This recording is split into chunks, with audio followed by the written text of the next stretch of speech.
Hey guys, what's up everyone? Welcome back to the channel. This is Shivam Dwivedi and you are watching प्रोटेक्स अड्डा। दोस्तों आज हमारी class number 34 और वैसे देखा जाए तो सैलरी की है क्लास नंबर 16 और आज के क्लास में हम सबसे इंपॉर्टेंट टॉपिक पढ़ने के लिए जा रहे हैं that is facility of motor car, जिसमें वो इंजन का क्यूबिक कैपेसिटी यानी सीसी वगैरह को देखा जाता है। दोस्तों अक्सर मैंने पर्सनली मतलब जो मैं ऑफलाइन सेंटर्स पे पढ़ा रहा होता हूँ तो मैंने पर्सनली देखा कि बच्चों को ये वाले पॉइंट पे बहुत प्रॉब्लम्स आती है बिकॉज वो बड़े पजल्स हो जाते हैं बिकॉज इसमें ना कॉम्बिनेशंस बहुत सारे हैं। बट मैंने थोड़ा सा भी टाइम खुद भी लिया है और इसको सिंप्लीफाई करने की कोशिश की कि चार्ट के थ्रू मैं कितना सिंप्लीफाई कर दूं सो दैट लर्नर्स को आसानी से समझ आ जाए। और मैं उम्मीद करूंगा कि वीडियो के टिल एंड तक मैं जिस मोटिव से यहाँ पर आया हूँ, आज जो क्लास लेने आ रहा हूँ, वो मोटिव मेरा पूरा होगा। मोटिव ये है कि आपको इतना बड़ा टॉपिक पूरा अच्छे से क्लियर हो जाना चाहिए, मतलब वीडियो एंड हो तो आपको फील हो कि हाँ हमें चीज़ें क्लियर हुई हैं विद रीज़न के साथ। और प्लीज़ आप मुझे कमेंट करके बताना क्या रीज़न के साथ सारी चीज़ें आपको समझ आई हैं या नहीं आई है। तो चलिए शुरू करते हैं। परक्विजिट हमारा टॉपिक चल रहा है। परक्विजिट बहुत सारे होते हैं जिसमें आज वाला जो टॉपिक हमारा that is motor car facility.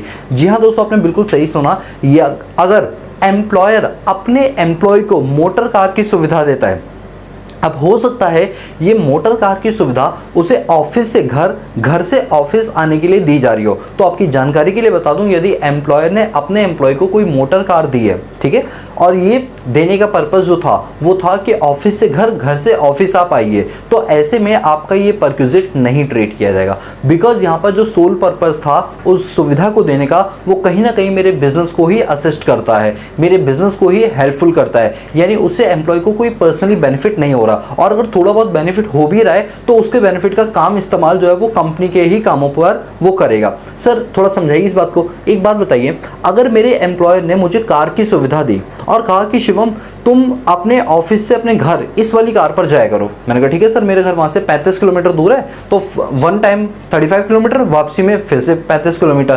तो मेरे एम्प्लॉयर ने, जानते हो मुझे ये सुविधा क्यों दी? जिससे कि मेरे आने जाने के टाइम में जो वेस्टेज हो रहा है टाइम का वो बच जाए, जिससे मेरी थकान बचेगी। थकान बचेगी तो नेक्स्ट डे मैं एनर्जेटिक होकर और ज़्यादा अच्छी तरीके से काम करूँगा। मैं घर से थका हुआ अगर ऑफिस में आऊँगा 2 घंटे का सफ़र तय करके, तो ऐसे में कहीं ना कहीं प्रोडक्टिविटी ऑफिस की ही डाउन जाएगी। इस पर्पज से मेरे एम्प्लॉयर ने मुझे ऑफिस से घर, घर से ऑफिस के लिए सुविधा दी है, किसकी? मोटर कार की। तो आप मुझे बताइए क्या इस मोटर कार से मेरे पर्सनल बेनिफिट पूरे हो रहे हैं? क्या एज ए एम्प्लॉय क्या मेरे पर्सनल बेनिफिट पूरे हो रहे हैं? नहीं। वो जो बेनिफिट मिल भी रहा है ना, तो उसका मैं फायदा किसको दूंगा? आपकी ऑर्गेनाइजेशन को ही दूंगा। तो ऐसे केस में इसका वैल्यू ऑफ परक्विजिट 0 माना जाता है। यानी अगर कोई एम्प्लॉयर अपने एम्प्लॉय को मोटर कार की सुविधा दे रहा है और वो मोटर कार जो है वो ऑफिस से घर, घर से ऑफिस छोड़ती है, तो ऐसे में उसको वैल्यू ऑफ परक्विजिट रेट नहीं किया जाता है, यानी वो परक्विजिट नहीं माना जाता है। ठीक है, या मान भी लिया तो आपने उसकी वैल्यू क्या लेनी है? 0 लेनी है। सैलरी में कोई भी ये पार्ट उसका ऐड नहीं करना।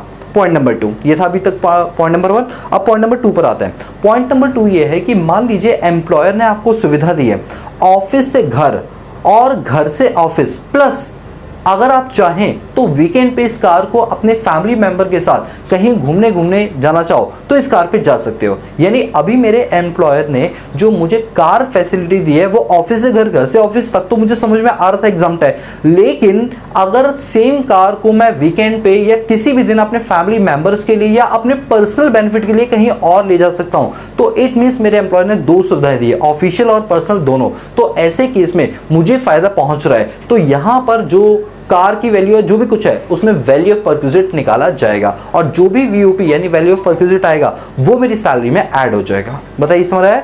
यस सर, हमें बिल्कुल समझ आएगा, वो हमारी सैलरी में ऐड हो जाएगा। ठीक है, बोलो क्लियर है? यस सर क्लियर है।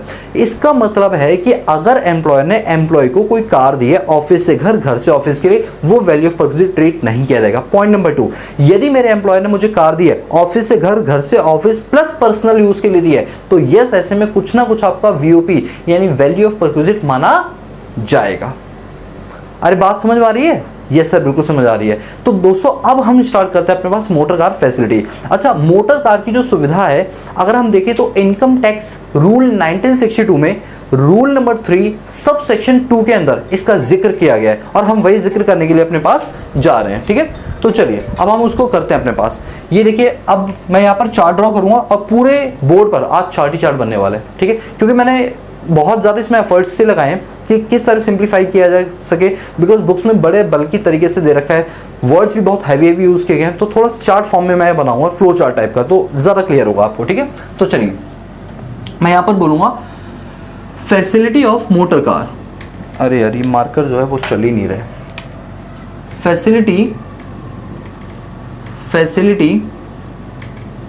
ऑफ मोटर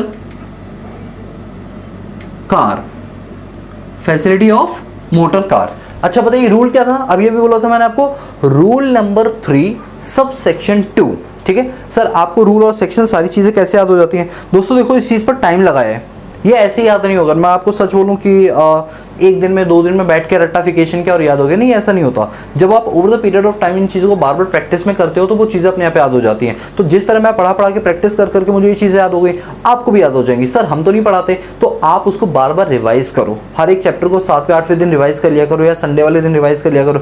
कोशिश करो तुम्हारा कोई फ्रेंड हो जिसको तुम समझा के पढ़ाओ, तो तुम्हें भी समझ आएगा और उसका भी भला हो जाएगा, तो उससे चीज़ें आपको याद हो जाएंगी। तो ऐसी याद हो जाती हैं। ठीक है, तो फैसिलिटी ऑफ मोटर कार ये जाएगा हमारा रूल नंबर 3 सब सेक्शन 2 के अंदर ऑफ इनकम टैक्स रूल 1962। चलिए ये लीजिए, हमारे पास आ गई फैसिलिटी ऑफ मोटर कार। ठीक है, मोटर कार की सुविधा की बात की जा रही, तो हम इसकी बात करने के लिए जा रहे हैं। आइए सुनिए, अब हम क्या करेंगे, इसको अपने पास, ये ना लाइन सीधी नहीं आई है और जब तक कोई चीज़ परफेक्ट ना हो मज़ा नहीं आता। ठीक है, सुनिए, अब मैं इसको ना 3 पार्ट में डिवाइड करूँ। दोस्तों बहुत आराम से समझेंगे, वीडियो को प्लीज़ 2x पे मत चलाना, थोड़ा आराम से रखिए, ज़्यादा क्लियर आएगा समझ में। 3 पार्ट में डिवाइड कर रहा हूँ। ठीक है, अभी मैं जो जिक्र करूँगा वो सिर्फ पार्ट नंबर 1 की ही करूँगा, पार्ट नंबर 2 अभी से ड्रॉ नहीं करूँगा, पहले पार्ट नंबर 1 कर लूँगा जिससे मुझे स्पेस का पता चल जाएगा। ठीक है, तो पार्ट नंबर 1 में मैं ये बोलूँगा कि जो कार है ना वो एम्प्लॉयर की है। कार किसकी है? एम्प्लॉयर की है, और एम्प्लॉय उसको यूज कर रहा है। तो ठीक है, तो मैं लिखूंगा ऑन बाय ऑनर, अरे ऑन बाय ऑनर नहीं, on by employer, on by employer, या फिर एम्प्लॉयर और हायर्ड बाय एम्प्लॉयर। सर ये आपने क्या लिखा है? देखो मेरी बात को ध्यान से सुनो, हो सकता है एम्प्लॉयर ने जो आपको कार की सुविधा दी है, हो सकता है एम्प्लॉयर ने जो आपको कार की सुविधा दी है वो या तो अपनी खुद की कार से दी हो, या हो सकता है एम्प्लॉयर ने वो कार खुद कहीं से किराए पर लेकर आपको दी है, तो उसके बदले एम्प्लॉयर को रेंट पे करना पड़ेगा। तो वही लिखा है हायर्ड बाय एम्प्लॉयर, या तो एम्प्लॉयर ने कहीं से हायर करके फिर अपने एम्प्लॉय को सुविधा दी है, या एम्प्लॉयर की वो अपनी खुद की कार थी तब जाके उसने अपने एम्प्लॉय को ये सुविधा दी। तो ये हो गया हमारा पहला कॉम्बिनेशन। ठीक है, तो इस चीज़ को मैं थोड़े क्लाउड फॉर्म में बनाऊंगा सो दैट आपको समझने में थोड़ी आसानी हो जाएगी, क्योंकि जब थोड़ी प्रेजेंटेशन इंप्रेसिव होती है ना तो हमें ज़्यादा चीज़ें अच्छे से समझ आती हैं। चलिए, अब इसके अंदर क्या होंगे, हमारे फर्दर 3 केस होंगे इस वाले पॉइंट के अंदर, further 3 case, case number 1, 2 and 3। चलिए बात करते हैं। तो इसके अंदर जो हमारा केस नंबर 1 आएगा, ठीक है, केस नंबर 1 आएगा, वो ये बोलेगा कि जो कार है, अब हमें बार बार बोलने की जरूरत नहीं, कार किसकी है? एम्प्लॉयर की है। अब कार किस पर्पस के लिए चलाई जा रही है? भाई देखो 3 चीजें हो सकती हैं, या तो कार को पूरा का पूरा या एक्सक्लूसिवली आप ऑफिशियल पर्पस के लिए चला रहे हो, पहला पॉइंट। दूसरा पॉइंट, हो सकता है आप कार को एक्सक्लूसिवली या कंप्लीटली पर्सनल पर्पस के लिए चला रहे हो। ये एम्प्लॉय की बात कर रहा हूं, एम्प्लॉय के कॉन्टेक्स्ट में, कि एम्प्लॉयर की कार को एम्प्लॉय या तो पूरी तरीके से ऑफिशियल पर्पस के लिए चला रहा है, पॉइंट नंबर 1। पॉइंट नंबर 2, हो सकता है एम्प्लॉयर की कार को एम्प्लॉय पर्सनल पर्पस के लिए चला रहा हो, एक्सक्लूसिवली या होलली, पूरी तरीके से। और तीसरा हो सकता है पार्टली पर्सनल पार्टली ऑफिशियल। यही तो 3 बनेंगे, चौथा तो कोई बन ही नहीं सकता। हम तीनों के वैल्यू ऑफ परक्यूजिट के बारे में पढ़ेंगे। ठीक है, चलिए, तो पहला कॉम्बिनेशन है, पहला कॉम्बिनेशन क्या है कि जो कार है उसको चलाई जा रही है, किस पर्पस के लिए? किस पर्पस के लिए बताइए? ऑफिशियल पर्पस के लिए। ठीक है, तो हम यहां पर लिखेंगे motor car is used for the official purpose, used for the official purpose or exclusively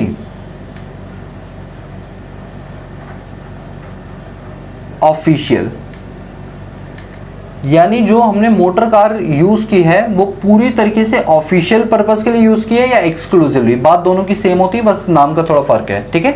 यानी हमने जो मोटर कार यूज की है वो पूरी तरीके से ऑफिस पर्पस के लिए किया है। अब मैं लिखने से पहले आपको केस बताऊंगा और आंसर आप मुझे बताइए, और जो आप आंसर दोगे वही मैं यहाँ लिखने वाला हूँ।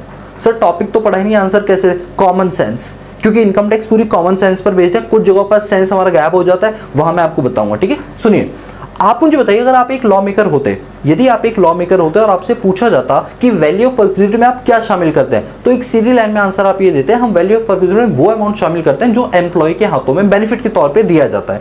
यदि एम्प्लॉय ने अपने एम्प्लॉय को कोई बेनिफिट दिया और एम्प्लॉय को उससे फायदा हुआ है, तो वो फायदा सैलरी के अंदर काउंट किया जाता है, उसी को हम वैल्यू ऑफ परक्विजिट कहते हैं। बोलो यस और नो? Yes sir. अब आप मुझे एक बात बताओ कि कार मेरे मालिक की है, या हो सकता है मालिक ने कहीं से उधार लेकर मुझे दियो, मतलब कुल मिला के कार मेरी नहीं है, एम्प्लॉय की कार नहीं है, एम्प्लॉयर की कार है। एम्प्लॉय ने मुझे कार दी और कहा शिवम सुनिए, इस कार से ना तुम हमारे क्लाइंट्स के पास जाया करो ऑडिट करने के लिए। ऑडिट होती है ना, कॉन्करेंट ऑडिट होती है और एनुअल ऑडिट होती है। तो कॉन्करेंट और एनुअल ऑडिट के लिए शिवम तुम मेट्रो से मत जाया करो, अच्छा नहीं लगता, यू आर अ प्रोफेशनल, आप एक काम करिए, ये मेरी कार है, आप इस कार से जाया करो। अब एक बात बताओ, जब मैं मेरे सर की कार, मेरे एम्प्लॉयर की, मेरे मालिक की कार को जब मैं लेकर जा रहा हूँ ऑडिट्स वगैरह पे, तो क्या मेरा पर्पस पर्सनल है या ऑफिशियल है? सर ये तो प्योरली ऑफिशियल है। इसके बाद सर ने मुझे फ़ोन करके बोला कि शिवम जब तुम वापसी में आओगे ना, तो वहाँ पर एक कंप्यूटर वाला है ना, तो उससे ना प्रिंटर ले आना, प्रिंटर ऑफिस में ज़रूरत है। मैंने कहा ठीक है। अब मैंने कार को 5 किलोमीटर और भगाई, 5 किलोमीटर अलग डायरेक्शन में लेकर गया ताकि मैं प्रिंटर लेकर आ पाऊँ। तो ये भी जो पर्पज़ है ये भी क्या है? ऑफिशियल है, मेरा पर्सनल पर्पज़ थोड़ी है, ये भी क्या है? ऑफिशियल। अब मुझे एक बात बताओ, यहाँ पर मेरे एम्प्लॉयर की कार है, एम्प्लॉयर ने मुझे सुविधा दी, लेकिन उस सुविधा का सोल पर्पज़, सोल बेनिफिट किसको पहुँचा? ऑफिस को पहुंचा, मुझे पर्सनली थोड़ी पहुंचा, ऑफिस को पहुंचा। तो क्या ये मेरे सैलरी में कोई भी अमाउंट ऐड किया जाएगा? प्रैक्टिकली बताओ भाई, प्लीज प्लीज प्लीज। क्या मेरे एम्प्लॉयर के द्वारा जो इस टाइप की सुविधा दी जा रही है जिसका पर्पस ऑफिशियल ही है, मेरा पर्सनल पर्पस नहीं है, तो क्या वैल्यू ऑफ परक्विजिट माना रहेगा? नहीं सर, यहां पर वैल्यू ऑफ परक्विजिट नहीं माना जाएगा। क्यों नहीं माना जाएगा? क्योंकि एम्प्लॉय को कोई पर्सनल बेनिफिट ही नहीं हुआ, तो क्यों है वैल्यू ऑफ परक्विजिट माने? Correct answer. तो यानी यहां पर मैं लिखूंगा VOP, वैल्यू ऑफ परक्विजिट हम क्या कंसीडर करेंगे? नील, कुछ भी कंसीडर नहीं करेंगे, मतलब वैल्यू ऑफ परक्विजिट हमारी क्या आ गई है? नील आ गई है। बोलो क्लियर है ना? लॉ मेकर भी आप लोगों की तरह सोचते हैं, कुछ अलग नहीं सोचते, वो भी इंसान ही है, ठीक है। चलो सेकंड पॉइंट पढ़ते हैं। अच्छा, फर्स्ट पॉइंट क्या था ये बताओ, कि वो कार दी गई ऑफिशियल पर्पस के लिए, एक्सक्लूसिवली ऑफिशियल पर्पस के लिए। अब इसका उल्टा कर दो, अब एम्प्लॉय ने कार दी है एम्प्लॉय को ताकि तुम अपने पर्सनल काम उससे कर पाओ पूरी तरीके से, एक्सक्लूसिवली। चलिए second case, motor car is used for personal purpose, personal और एक्सक्लूसिवली प्राइवेट पर्पस, और प्राइवेट पर्पस। यानी अब हम बात करेंगे कि यदि मोटर कार को एम्प्लॉय के द्वारा पर्सनली यूज किया जा रहा है या प्राइवेट तौर पे यूज किया जा रहा है, प्राइवेट समझते हो, वो अपने पर्सनल यूज के लिए इसे लेकर आ रहा है, या उसके हाउस होल्ड का कोई मेंबर अगर यूज कर रहा है, खाली एम्प्लॉय नहीं, इवन हाउस होल्ड को भी इसमें कवर किया गया है, हाउस होल्ड का कोई मेंबर भी हो सकता है। तो ऐसे केस में VOP क्या माना जाएगा? तो मुझे एक बात बताइए, कार मेरे मालिक की, मालिक ने मुझे कार दी, कहा शिवम तुम इस कार को ना ऑफिशियल पर्पस के लिए मत चलाओ, क्योंकि अगर तुम चलाओगे तो ऊपर वाले में आ जाओगे, सेकंड वाले में लाने के लिए एक काम करो, तुम इसको ना अपने घर में ले जाओ, घर में एक काम करना, बीवी बच्चों को थोड़ा घुमा लेना, कभी इधर उधर चले जाना, आउटिंग पे चले जाना, दिमाग तुम्हारा फ्रेश रहेगा, ठिकाने रहेगा, तो तुम काम अच्छे से करोगे। मैंने कहा बात तो सही कह रहे हो सर, यानी मैं घूमने घामने के लिए जो कार यूज़ करने वाला हूँ वो मेरे मालिक की यूज़ करने वाला हूँ, एम्प्लॉयर की यूज़ करने वाला हूँ। तो ऐसे में एम्प्लॉयर से मैंने पूछा, मालिक साहब एक बात बताइए, आपने कार तो दे दी है, इसमें पेट्रोल वगैरह डालने का?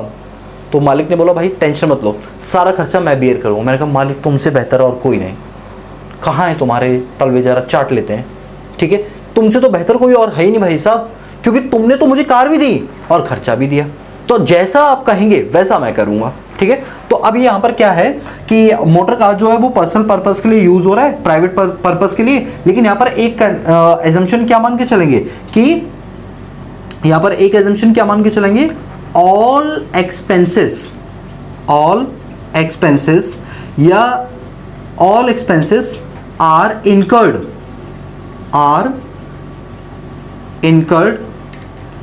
और पेड बाय द एम्प्लॉयर। अगर सारे खर्चे एम्प्लॉयर कर रहा है, सारे के सारे खर्चे एम्प्लॉयर कर रहा है, या फिर रिम्बर्स्ड बाय एम्प्लॉयर और रिम्बर्स्ड बाय एम्प्लॉयर। इसका मतलब जानते हो क्या, रिम्बर्स्ड बाय एम्प्लॉयर, कि एम्प्लॉयर ने कहा कि एम्प्लॉय तुम खर्चा कर लो पेट्रोल वेट्रोल का, महीने के एंड में बता देना, मैं तुम्हें पेमेंट कर दूंगा। ये भी होता है एक तरीका, ठीक है। तो ऐसे केस में वैल्यू ऑफ परक्विजिट क्या माने, तो यहां पर बोला गया कि आप वैल्यू ऑफ परक्विजिट मानिए क्या, एक्चुअल अमाउंट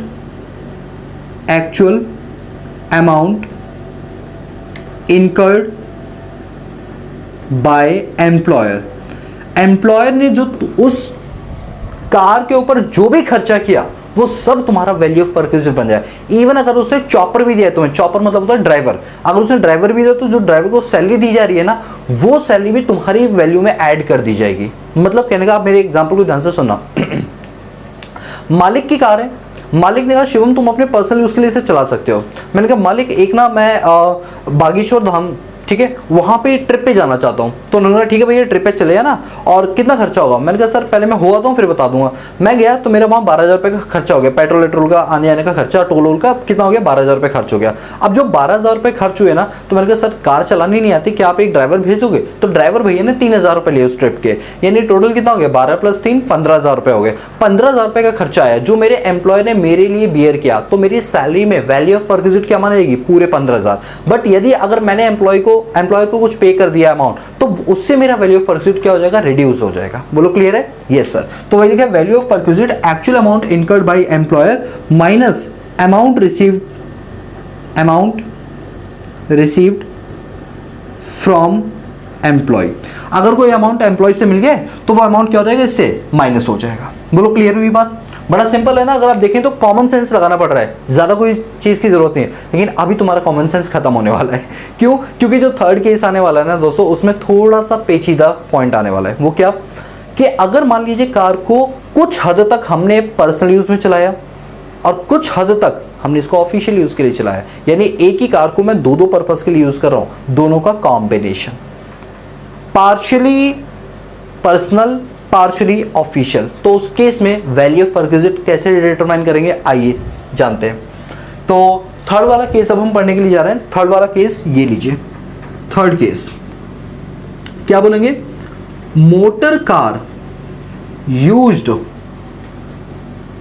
पार्शियली पर्सनल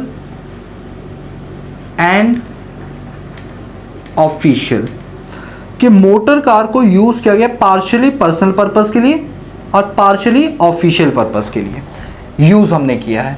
तो उस केस में वैल्यू ऑफ परक्विजिट कैसे डिटरमाइन करेंगे, ठीक है। तो उस केस में वैल्यू ऑफ परक्विजिट को डिटरमाइन करने के लिए जानते हो दोस्तों क्या करना पड़ेगा, आपको कार का बोनट उठाना पड़ेगा। कार का बोनट उठाना पड़ेगा, यस दोस्तों, कार का बोनट उठाइए। सर कहां से उठाएं, उठाइए। जब कार का बोनट उठाएंगे तो उसमें इंजन होगा।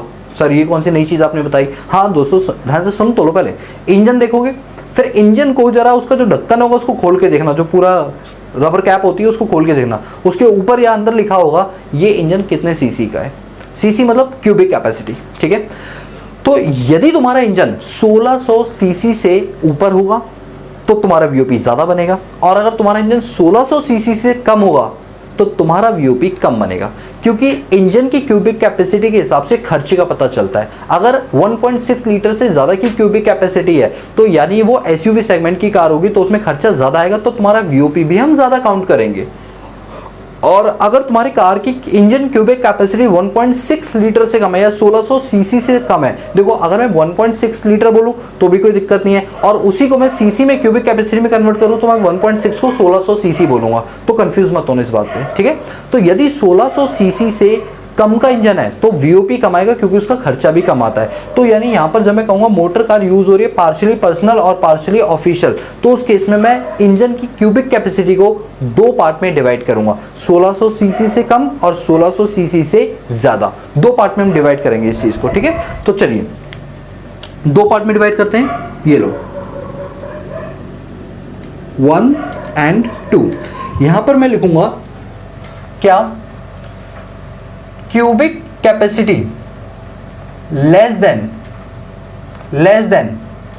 1.6 लीटर, ठीक है। और मैं यहां लिखूंगा cubic capacity more than 1.6 litre, ठीक है। या तो सीसी मेरा 1.6 लीटर से कम होगा या उससे ज्यादा होगा। अच्छा, अब हमको ये जानना पड़ेगा कि ये जो कम और ज्यादा वाली बात बोली है। अब दोस्तों पता है क्या दिक्कत हो रही है, मुझे स्पेस थोड़ा ज्यादा चाहिए, मुझे ना स्पेस थोड़ा ज्यादा चाहिए। अब मुझे ऐसा लगता है कि इस वाले पार्ट को उठा के मुझे यहां पर करना पड़ेगा, ऐसा मुझे फील हो रहा है। चलिए करते हैं इसको भी। तो एक काम करता हूँ, यहाँ पर मैं कुछ कॉम्बिनेशंस बना देता हूँ। कॉम्बिनेशन क्या है, सुनो ध्यान से।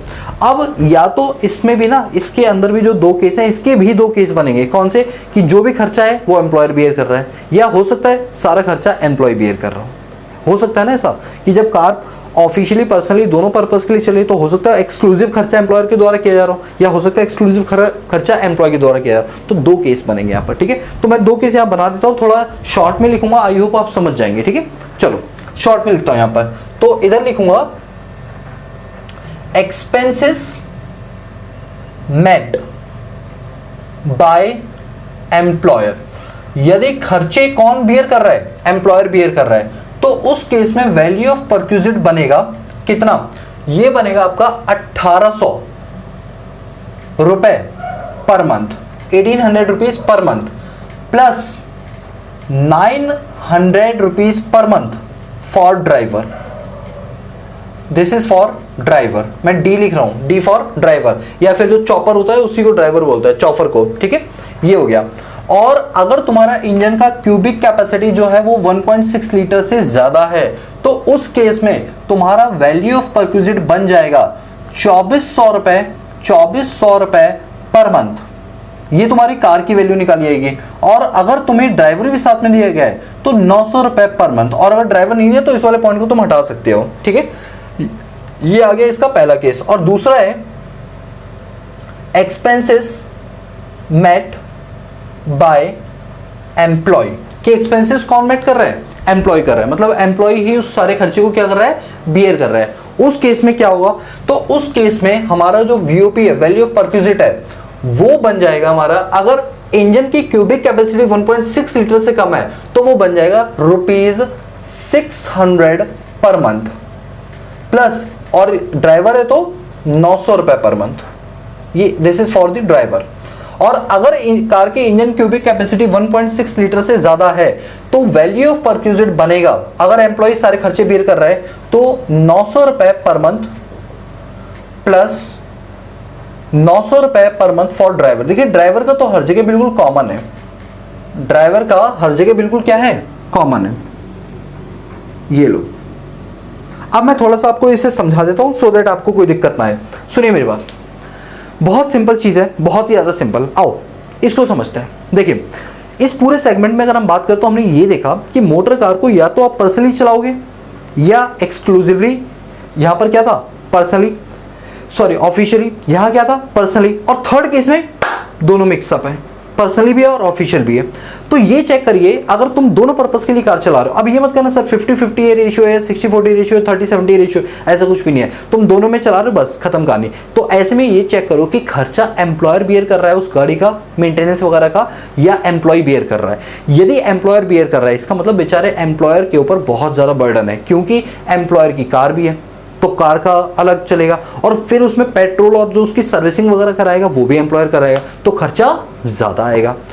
और इसमें एम्प्लॉय अपने पर्सनल पर्पस के लिए भी कार लेकर जा रहा है, ऑफिशियल पर्पस के लिए भी लेकर रहा है। तो एक फ्लैट रेट रखा गवर्नमेंट ने, सीबीडीटी वालों ने, central board of direct tax वालों ने बड़ा ही फ्लैट रेट रखा कि अगर कार की इंजन क्यूबिक कैपेसिटी 1.6 लीटर से कम है तो 1800 रुपए पर मंथ हम वैल्यू ऑफ परक्यूजिट मान लेंगे, चाहे कितनी भी कार चले, कैसी भी चले, 1800 रुपए पर मंथ के हिसाब से सैलरी में जोड़ लेंगे। मान लीजिए मुझे कार की सुविधा पूरे साल भर मिली तो 1800 × 12 कर दूंगा, क्योंकि पर मंथ है। मान लीजिए मुझे कार की सुविधा 5 महीने मिली तो 1800 × 5 कर दूंगा, अगर मेरी कार की इंजन क्यूबिक कैपेसिटी 1.6 लीटर से कम है। और अगर मुझे मेरे एम्प्लॉय ने ड्राइवर भी साथ में दिया है तो ड्राइवर की कितनी सैलरी ये मैटर नहीं करता, 900 रुपए फ्लैट ड्राइवर के मेरी सैलरी में ऐड हो जाएंगे। सर ड्राइवर की सैलरी आपकी में क्यों ऐड होगी, ये नहीं समझ आ रहा। 900 रुपए पर मंथ भाई इसलिए होगी क्योंकि ड्राइवर की सुविधा मुझे दी जा रही है। ड्राइवर की सुविधा मुझे दी जा रही है, और जो सुविधा मुझे एम्प्लॉयर देगा तो वो सब मेरी सैलरी का पार्ट बनेगा, क्योंकि वो मेरे लिए क्या बन जाएगा, बेनिफिट बन जाएगा। आप मेरी बात को समझ रहे हैं, वो मेरे लिए क्या बन जाएगा, बेनिफिट। तो उसको कितनी सैलरी दे रहे मैटर नहीं करता, सीधा का सीधा जो 900 रुपये है वो मेरी सैलरी में ऐड हो जाएगा। तो वही ये पॉइंट लिखा है। आप चाहो तो एक बार इसको ध्यान से देख लो कि वैल्यू ऑफ परक्यूसिटी इस केस में अगर 1.6 लीटर से कम का इंजन क्यूबिक कैपेसिटी है तो उस केस के अंदर क्या होगा, आपका वैल्यू ऑफ परक्यूसिटी बनेगा 1.8 लीटर से 1800 रुपये पर मंथ, और 900 रुपये किस चीज़ का, ड्राइवर का बन जाएगा। बोलो क्लियर है, यस सर। और अगर 1.6 लीटर से ज़्यादा का क्यूबिक कैपेसिटी इंजन की, तो इट मीन्स आपको हैवी कार दी गई है, तो हैवी कार के केस में क्या होगा कि आपका वैल्यू ऑफ परक्यूसिटी भी ज़्यादा बनेगा। अगर हैवी कार दी है तो वीओपी भी आपका ज़्यादा बनेगा। कितना ज़्यादा बनेगा, 2400 रुपये पर मंथ। और अगर साथ में ड्राइवर भी दिया गया है तो 900 रुपये पर मंथ और ऐड हो जाएगा। जो यहाँ पर 1800 था वही क्या कर दिया गया, यहाँ पर 2400 कर दिया गया। ठीक है। दूसरा केस, मान लीजिए कार एम्प्लॉयर की है और खर्चे सारे एम्प्लॉय बियर कर रहा है, खर्चे सारे एम्प्लॉय बियर कर रहा है, और कार ऑफिशियल पर्सन दोनों में चलाई जा रही है, तो वैल्यू ऑफ परक्यूसिटी ऑब्वियस सी बात है कम आएगा। क्यों सर, क्योंकि एम्प्लॉय भी तो खर्चा कर रहा है ना कार के ऊपर, तो वैल्यू ऑफ परक्यूसिटी पहले जितना तो नहीं आएगा ना, उससे कम ही आएगा ना। तो कितना कम आएगा, 1.6 लीटर से कम की कार है तो 600 रुपये, और 1.6 लीटर से ज़्यादा की कार है तो 900 रुपये, और ड्राइवर के तो कॉमन हर जगह 900 ही चल रहे हैं। बोलो क्लियर हुआ। मैं उम्मीद करता हूँ कि ये वाला पॉइंट क्लियर होगा, क्योंकि बच्चों को सबसे ज़्यादा कन्फ्यूजन इन्हीं 3 पॉइंट में हो जाती है। वो हॉज पॉज कर देते, सबको मिक्सअप कर देते हैं। भैया मिक्सअप क्या करना, 3 केस अलग अलग हैं। बट ये है ना कि जब बुक में आप देखोगे तो बुक में थोड़ा सा हॉज पॉज करके लिखा हुआ है तो बच्चा थोड़ा समझ नहीं पाता, तो इसीलिए कोशिश की बहुत कंसाइज तरीके से लिखूँ सो दैट आपको ज़्यादा चीज़ें क्लियर हो जाए। बताओ यहाँ तक का पॉइंट क्लियर है आपको। तो एक बार मैं दोबारा से रिवीजन करवाता हूँ इतने पॉइंट की, अभी 2 और 3 भी बाकी है। फर्स्ट वाले पॉइंट की रिवीजन सुनो। अगर कार एम्प्लॉयर की है या कार एम्प्लॉयर ने हायर करके एम्प्लॉय को दी है, यदि वो कार पूरी ऑफिशियल पर्पस के लिए चल रही है तो उस केस में वैल्यू ऑफ परक्यूसिटी आपका निल हो जाएगा। बट यही अगर मोटर कार पर्सनल यूज के लिए चल रही है तो जितना भी खर्चा आपके एम्प्लॉयर ने बियर किया होगा और जो आपने उसको वापस कर दिया होगा, रिम्बर्स कर दिया होगा, वो माइनस कर दिया जाएगा, आपका निकल आएगा वैल्यू ऑफ परक्यूसिटी। इसके बाद यदि कार जो है वो ऑफिशियल पर्सनल दोनों पर्पस के लिए चलाई गई तो आपको चेक करना पड़ेगा कि कार की जो इंजन क्यूबिक कैपेसिटी है वो कितनी है। यदि वो 1.6 लीटर से कम है तो ये वाला हिसाब होगा, और अगर उसकी 1.6 लीटर से ज्यादा है तो ये वाला हिसाब चलेगा। बोलो समझ रहे हैं, ये सर बिल्कुल हमें समझ आ गया। इसके बाद अब हम बात करेंगे अपने पास सेकंड पॉइंट। फर्स्ट पॉइंट में आई होप कोई दिक्कत नहीं होगी, ठीक है। सेकंड पॉइंट पर चलते हैं। सेकंड पॉइंट ये होगा, जैसे फर्स्ट पॉइंट क्या था बेसिकली, फर्स्ट पॉइंट में था कि कार एम्प्लॉयर की थी। अब जो है ना हम सेकंड केस बनाएंगे कार एम्प्लॉय की है। कार किसकी बताइए, एम्प्लॉय की अपनी है, ठीक है। तो उस केस में कैसे वीओपी निकालते हैं जरा समझते हैं। तो हम लिखेंगे सेकंड वाला केस, सेकंड वाले केस में लिखेंगे owned by employee, owned by employee कि वो एम्प्लॉय की अपनी है। कौन, कार, ठीक है। चलो क्लाउड्स में भी बना दिया। इसमें सर कितने केस होंगे दोस्तों, इसमें 3 केस नहीं, इसमें से 2 ही केस बनने वाले हैं। 2 ही केस बनेंगे, पता है क्यों, क्योंकि एम्प्लॉय की कार है तो या तो एम्प्लॉय इस कार को पूरा ऑफिशियल दौड़ा रहा होगा या वो उस कार को ऑफिशियल पर्सनल दोनों दौड़ा रहा हो। सर उसकी कार है वो पर्सनल भी तो दौड़ा सकता है पूरी, तो क्या इससे कोई सैलरी चैप्टर का लिंक बनेगा। भाई मैं एज ए एम्प्लॉय हूँ, मेरी कार है, मैं पर्सनली चला रहा हूँ, क्या इसका जिक्र हम सैलरी चैप्टर में करेंगे, नहीं करेंगे ना।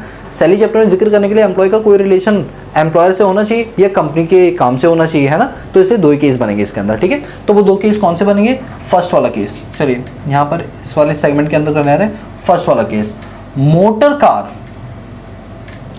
इज exclusively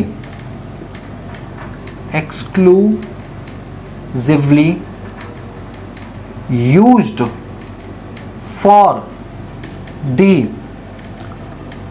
official purpose कि जो एम्प्लॉय की मोटर कार है उस मोटर कार को एम्प्लॉय ऑफिस लाता है और उसके बाद उस कार से ऑफिशियल काम सारे किए जाते हैं, ठीक है। Motor car is exclusively used for the official purpose, ठीक है। उस केस में आपका जो वैल्यू ऑफ परक्यूसिटी है वो निकल के आएगा निल। 1 मिनट सर ये क्या कर रहे हो आप, निल क्यों आएगा। अरे एक बात सुनो, मैं एम्प्लॉय हूँ, मैं मालिक के पास गया, मैंने मेरी कार को खड़ी की वहाँ पे, मालिक ने कहा शिवम क्या हम तुम्हारी कार को इस्तेमाल कर लें अपने ऑफिशियल पर्पस के लिए। मैंने कहा सर बिल्कुल कर लीजिए। उन्होंने ऑफिशियल पर्पस में दबा के मेरी कार को यूज़ किया, तो क्या इससे मुझे कोई बेनिफिट मिला एम्प्लॉयर से, सर नहीं, तो क्या मेरे सैलरी में कुछ ऐड होगा? नहीं, तो वैल्यू ऑफ परक्विजिट क्या बना? 0। सो सिंपल यार, कॉमन सेंस लगाओ, क्यों तुम टैक्स को टैक्स की तरह पढ़ रहे हो? टैक्स को कॉमन सेंस की तरह पढ़ो ना, सब समझ आ जाएगा। ठीक है, चलिए, तो फर्स्ट केस हो गया आपका। इसके बाद सेकंड केस है कि motor car used for partially personal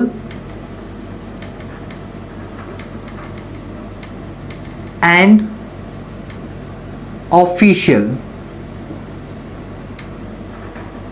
motor car used for partially personal and official. आपने मोटर कार को यूज किया है पार्शली ऑफिशियल और पर्सनल के लिए, बट यहां पर एक एजम्पशन है। वो एजम्पशन क्या है? All expenditure are met by the employer. देखिए, अब यहां पर जो दूसरा वाला पार्ट है वो पता है क्या है? अब दूसरे पार्ट में ये है कि कार तो मेरी है, बट मैं उस कार को अपने पर्सनल पर्पस के लिए भी चलाता हूँ, और जब मैं ऑफिस जाता हूँ 3 दिन या 4 दिन, तो वो ऑफिशियल पर्पस के लिए भी चलती है। यानी अब मेरी कार का रोल 2 हो गया। पहले वाले सेगमेंट के अंदर मैं मेरी कार को घर पे ना खड़ी करके ऑफिस में खड़ी करता था और ऑफिशियल पर्पस में वो आती थी, तो वैल्यू ऑफ परक्विजिट निल बन जाती थी। अब की बार क्या है कि मैं घर में भी यूज करता हूँ मेरी अपनी पर्सनल कार को, और उसी कार को से मैं ऑफिशियल पर्पस के लिए भी यूज करता हूँ। बट मेरे एम्प्लॉयर ने कहा, शिवम टेंशन मत लो, तुम्हारा जो भी सर्विसिंग की कॉस्ट आएगी मैं बेयर करूंगा। शिवम टेंशन मत लो, जो भी तुम्हारा मेंटेनेंस का खर्चा आएगा मैं बेयर करूंगा। शिवम टेंशन मत लो, जो भी पेट्रोल का खर्चा, सीएनजी का, डीजल का जो भी खर्चा आएगा वो मैं बेयर करूंगा। इसका मतलब इस वाले केस के अंदर पार्शियली पर्सनल ऑफिशियल चल रही है, बट सारे के सारे खर्चे कौन बेयर कर रहा है? एम्प्लॉयर बेयर कर रहा है। तो इस केस में वैल्यू ऑफ परक्विजिट कितना बनेगा? अब देखो, एम्प्लॉयर कुछ पे कर रहा है तो मेरा तो बेनिफिट हो रहा है ना, इसका मतलब मेरा वीओपी कुछ ना कुछ तो बनेगा। तो यहां पर भी 2 चीजें बोली गई हैं, यहां पर भी 2 चीजें बोली गई हैं कि आप ये बताइए, जो क्यूबिक कैपेसिटी है that is less than 1.6 litre, या फिर हो सकता है आपका cubic capacity more than 1.6 litre, cubic capacity more than 1.6 litre. ठीक है, या तो क्यूबिक कैपेसिटी आपकी लेस देन 1.6 होगी या फिर मोर देन 1.6 होगी। देखिए, अब इस केस में जो वैल्यू ऑफ परक्विजिट है वो बनेगा expenses met by employer minus 1800 रुपए पर मंथ प्लस 900 रुपए प्लस 900 रुपए per month for the driver. और यहां पर वैल्यू ऑफ परक्विजिट बनेगा expenses met by employer minus 2400 रुपए पर मंथ प्लस 900 रुपए per month for the driver या चॉपर। ये बात को ध्यान से सुनिए। देखिए, कार अगर मेरी अपनी है, मैं उस कार को ऑफिशियल पर्सनल दोनों पर्पस के लिए यूज कर रहा हूँ, खर्चे सारे एम्प्लॉयर बियर कर रहा है, तो एम्प्लॉयर ने जितना भी खर्चा बियर किया होगा ना, वो मेरा क्या बन जाएगा? Value of perquisite. लेकिन माइनस कर दिया जाएगा 1800 रुपए पर मंथ और 900 रुपए पर मंथ ड्राइवर अगर है तो।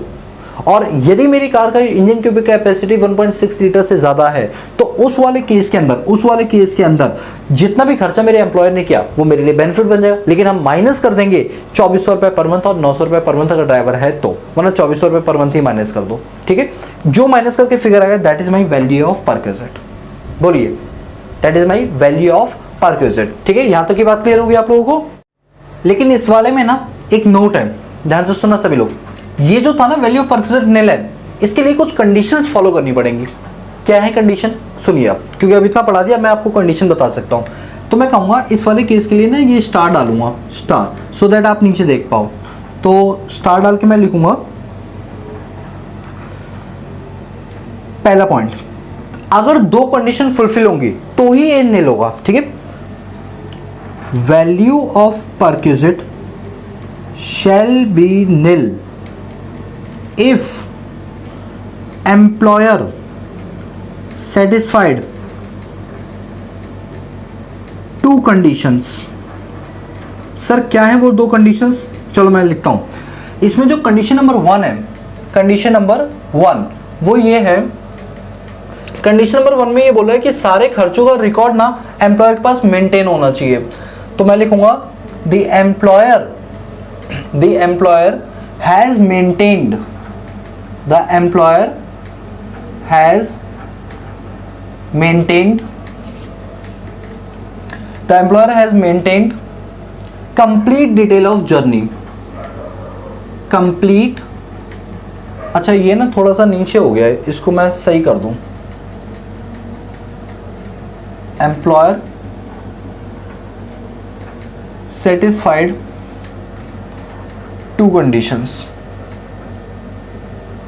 और अब इसको कर देता हूं maintained complete detail of journey.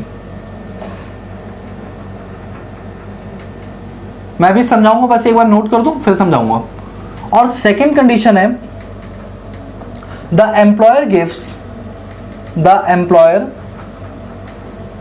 Gives a certificate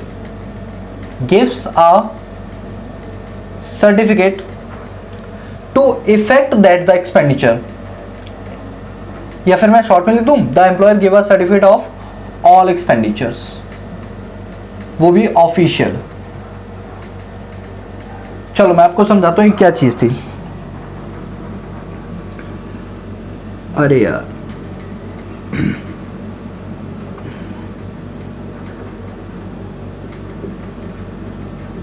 ठीक है, सुनिए। देखो ये वाला जो था ना, जहां पर कार एम्प्लॉय की है लेकिन एम्प्लॉय उस कार को पूरी तरीके से ऑफिशियल पर्पस में चला रहा है, तो उस केस में एम्प्लॉय के हाथों में वैल्यू ऑफ परक्विजिट 0 मानी जाती है। यस और no? Yes.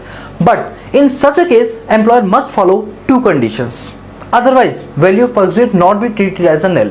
Sir what is the condition? Condition number 1 कि तुम ये प्रूफ करके दोगे कि तुम्हारी पूरी गाड़ी ऑफिशियल पर्पस में ही चली। सर कैसे करेंगे प्रूफ? एम्प्लॉयर प्रॉपर मीटर की रीडिंग मेंटेन करेगा, ये यहाँ से वहाँ जा रही है, प्रॉपर मीटर की रीडिंग नोट होगी, हर चीज़ का रिकॉर्ड होगा। तो यदि एम्प्लॉयर के पास पूरा कंप्लीट डिटेल रिकॉर्ड है जर्नी का, तो प्लस आपका एम्प्लॉयर सर्टिफिकेट दे दे, वो सभी के सभी एक्सपेंडिचर ऑफिशियल है इस बात का सर्टिफिकेट दे दे, अगर ये दोनों के दोनों कंडीशन सेटिस्फाइड होती है तो इस केस में आपका वैल्यू ऑफ परक्विजिट निल माना जाएगा, अदरवाइज नहीं। बोलो क्लियर है? यस सर बिल्कुल क्लियर है। ठीक है, तो इतना पॉइंट क्लियर है। अब हम थर्ड केस पढ़ें, बताइए थर्ड केस। चलिए अब थर्ड केस हम पढ़ेंगे। अरे भाई ऐसा तो नहीं कि मैं आगे जाता जाऊं आपको दिक्कत हो रही हो, समझ आ रहा है ना? ठीक है, तो अब हम पढ़ने वाले अपने पास केस नंबर 3। केस नंबर 3 अपने पास क्या होने वाला है? अच्छा एक मिनट, केस नंबर 3 से पहले दोस्तों एक बार मैं बता दूं, अगर केस नंबर 1 या 2 में डाउट होना प्लीज मुझे तुरंत के तुरंत कमेंट में बताना, सो दैट नेक्स्ट वीडियो के अंदर मैं उस चीज को ले लूंगा और आपके डाउट्स भी क्लियर कर दूंगा। ठीक है, तो अब हम अपने पास केस नंबर 1 और 2 कर चुके हैं। अब हम केस नंबर 3 करें, जहां पर बोलेंगे where the employee owns any, where the employ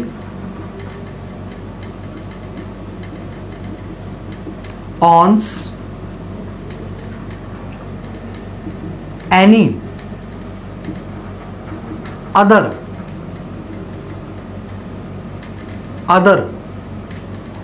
sources,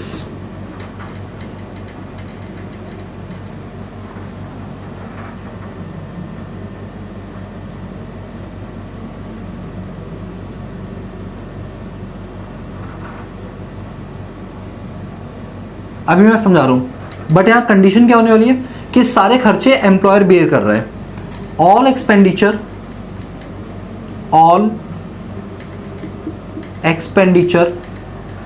are met by the employer. सारे के सारे खर्चे कौन बेयर कर रहा है? एम्प्लॉयर बेयर कर रहा है। दोस्तों क्या जरूरी है कि एम्प्लॉय के पास अपनी खुद की गाड़ी हो? नहीं ना, हो सकता है एम्प्लॉय ने खुद कहीं से लाकर इसे ऑफिशियल पर्पस के लिए चलाई हो। आजकल बहुत सारी कंपनियां हैं जो इस टाइप की सर्विसेज हमें देती हैं। बिल्कुल समझ रहे हैं? Yes sir. इसके बाद है कि अगर मान लीजिए एम्प्लॉय जो है वो कार खुद नहीं लाता, उसकी खुद की कार नहीं है, बल्कि उसने कहीं से खुद उधार लेकर हमको दी है, खुद उधार लेकर क्या दिया है, हमको दिया है। तो उस केस में वैल्यू ऑफ परक्विजिट कैसे निकालेंगे? तो इस केस में ना दो सिनेरियो होंगे। दो सिनेरियो क्या होंगे कि मान लीजिए जो व्हीकल है ना वो पूरी तरीके से एक्सक्लूसिवली ऑफिशियल पर्पस के लिए चला है, ठीक है। तो इसमें जो हमारा पहला केस होने वाला है वो है motor car is exclusively, motor car is exclusively used for the official purpose, used for official purpose। मैं इसका ना रियल एग्जांपल दूंगा, मुझे पता है आपको ऐसे समझ में नहीं आएगा, रियल एग्जांपल देना ही पड़ेगा। सुनिए रियल एग्जांपल, रियल एग्जांपल इसका ये बनेगा कि लेट सपोज जो मेरा मालिक है उसने कहा शिवम हमें ना ऑफिशियल पर्पस के लिए एक व्हीकल चाहिए। मैंने कहा सर मिल जाएगा। बोले तुम्हारे पास है? मैंने कहा नहीं सर मेरे पास नहीं है। एम्प्लॉय ने कहा ऐसा मजाक मत करो, मेरे पास भी तुम्हारे पास भी, फिर क्या होगा? मैंने कहा सर टेंशन मत लो, आज के दिन में बहुत सारी कंपनियां हैं जो उधार पे अपनी कारें दे रही थी महीने के हिसाब से, हम उनसे किराए पर गाड़ी ले लेंगे और अपना काम करते रहेंगे। बोले बात तो सही है। तो एम्प्लॉय ने बोला ठीक है शिवम तुम इंतजाम कर दो, बाकी जो भी सारे खर्चे हैं वो मैं खुद बियर कर लूँगा। मैंने कहा ठीक है। अब वो जो गाड़ी यूज हो रही है वो पूरी तरीके से ऑफिशियल पर्पस के लिए यूज हो रही है, क्या उसमें मेरा कोई योगदान? सिर्फ इतना ही तो था कि मैंने वो जगह बता दी कि वो गाड़ी कहाँ से मिलेगी। इसके अलावा कोई मुझे पर्सनल बेनिफिट तो हो नहीं रहा कि मैं उसे अपने घर लेकर जा रहा हूँ या मैं ही उसे चला रहा हूँ, ऐसा तो है नहीं। तो इस केस में वैल्यू ऑफ परक्विजिट क्या मान लिएगा? निल मान लिया जाएगा। इस केस में वैल्यू ऑफ परक्विजिट मान लिया जाएगा निल, यानी आपकी सैलरी में कोई भी अमाउंट ऐड नहीं किया जाएगा। बोलो क्लियर है? कोई डाउट यहाँ तक? इसके बाद अब मान लो कि जो व्हीकल लिया है वो ऑफिशियल पर्सनल दोनों पर्पस में यूज हो रहा है। Second point, motor car used for partially official and personal purpose, या फिर प्राइवेट पर्पस भी बोल सकते हो, और प्राइवेट पर्पस कि जो कार एम्प्लॉय ने हमको लाकर दी है, एम्प्लॉय की अपनी नहीं, वो खुद कहीं से किराए पर मैनेज करके लेकर आया है। तो जैसे ये वाला केस था ना, जैसे ये वाला केस था, इसमें वैल्यू ऑफ परक्विजिट क्या माना था? Expenses met by employer minus 1800-900। इसमें भी सेम वही हुआ, थोड़ा सा चेंज आ जाएगा। क्या इस केस में वैल्यू ऑफ परक्विजिट माना जाएगा expenses met by employer minus ₹900 per month. अब जो निकल के आएगा that is the value of perquisite, उसे हम वैल्यू ऑफ परक्विजिट मानेंगे। इसका मतलब कि जितना भी खर्चा एम्प्लॉयर बियर कर रहा है वो मेरी सैलरी में ऐड हो जाएगा, लेकिन 900 रुपये पर मंथ इसमें से माइनस हो जाएगा। मैं उसको समझाऊं तो ये बोलूंगा यहाँ पर कि the actual amount of expenditure incurred by the employer as reduced by the amount ₹900, वो अमाउंट 900 रुपये पर मंथ के हिसाब से रिड्यूस कर दिया जाएगा। दोस्तों सच बताऊं, हमारे एग्जाम पर्पज से सबसे ज़्यादा जो पॉइंट यूज होने वाला है वो ये वाला होने वाला है, सबसे ज़्यादा यूज। याद रखनी चीज़, इस पर हमारा फोकस ज़्यादा होना चाहिए। मैंने कोशिश की है कि मैं इस टॉपिक को बहुत सिंप्लीफाई वर्जन में समझा पाऊँ, तो मैंने तीनों के तीनों टॉपिक अपने पास पूरे क्लियर कर लिए, ठीक है। अब इनसे रिलेटेड कुछ स्पेशल नोट्स हैं वो हम करेंगे, फिर एक छोटा सा एग्जाम्पल करेंगे ताकि अंडरस्टैंडिंग हमारी बेहतर हो पाए, ठीक है। तो एक बार आप नोट कर लो, उसके बाद फिर मैं इसकी स्पेशल नोट्स लेकर आऊँगा, ठीक है। चलिए तो चलिए अब हम बात करते हैं इसके आगे की टॉपिक की, ठीक है दोस्तों। जो अभी हमने मोटर व्हीकल वाला काम किया था, तो उसके अंदर हमने देखा कि एम्प्लॉयर का होगा या एम्प्लॉय की होगी, खर्चा कौन बियर करेगा कौन बियर नहीं करेगा, ये सारी चर्चा अब हमारे पास हो चुकी है कंप्लीट, ठीक है। अब हम आगे बढ़ेंगे, बट एक बात याद रखिए कि मान लो अगर आपके एम्प्लॉयर ने आपको एक से ज़्यादा मोटर व्हीकल दे दिया तो क्या करेंगे? क्योंकि अभी तक तो जो हमने वैल्यू ऑफ परक्विजिट निकालना सीखा वो तो सिर्फ और सिर्फ एक मोटर व्हीकल के केस में था, बट मान लीजिए अगर जो मोटर कार हमें दी गई है वो एक से ज़्यादा है, दो या दो, तीन है, चार है, जितने भी है, तो उस केस में वीओपी कैसे निकालेंगे? तो देखो उसमें बड़ी साफ तरीके से बोला गया है कि अगर एक से ज़्यादा मोटर व्हीकल दिए गए हैं, मोटर कार दी गई है, तो ऐसे केस में एक किसी को हम वीओपी मानेंगे, बाकी को वीओपी कंसीडर नहीं करें। मतलब सारी की सारी वैल्यू ऑफ परक्विजिट ट्रीट नहीं की जाएगी, सिर्फ एक मोटर व्हीकल जो है, मोटर कार जो है, वो हम ट्रीट करेंगे as a value of perquisite. तो वही लिखा हुआ है वेयर वन और more motor car is provided by the employer and the employee. मतलब ये कि एम्प्लॉयर के द्वारा अगर एक से ज़्यादा मोटर कार प्रोवाइड कराई जाती है एम्प्लॉय को और any member of his house hold, या फिर एम्प्लॉय के किसी हाउस होल्ड मेंबर को ये सुविधा दी जाती है, are allowed to use such motor car, मतलब जो मोटर कार है वो एक से ज़्यादा अलाउ की जाती है, तो इस केस में वैल्यू ऑफ परक्विजिट निकाला जाएगा amount calculated in respect of one car. मतलब कोई भी एक कार को आप अपना वैल्यू ऑफ परक्विजिट मान लीजिए। अब हो सकता है वो कार वो वाली आप ट्रीट करो जो आपने पार्शियली ऑफिस पार्शियली बिजनेस में यूज किया, या हो सकता है कंप्लीटली आपने उसको पर्सनल यूज में लिया, वो कोई सा भी ले सकते हो, बट कोई भी एक कार को आपको कंसीडर करना पड़ेगा as a value of perquisite. ठीक है, तो ये बात यहाँ पर लिखी, ये पुराने वाले चीजों से रिलेटेड नोट्स था।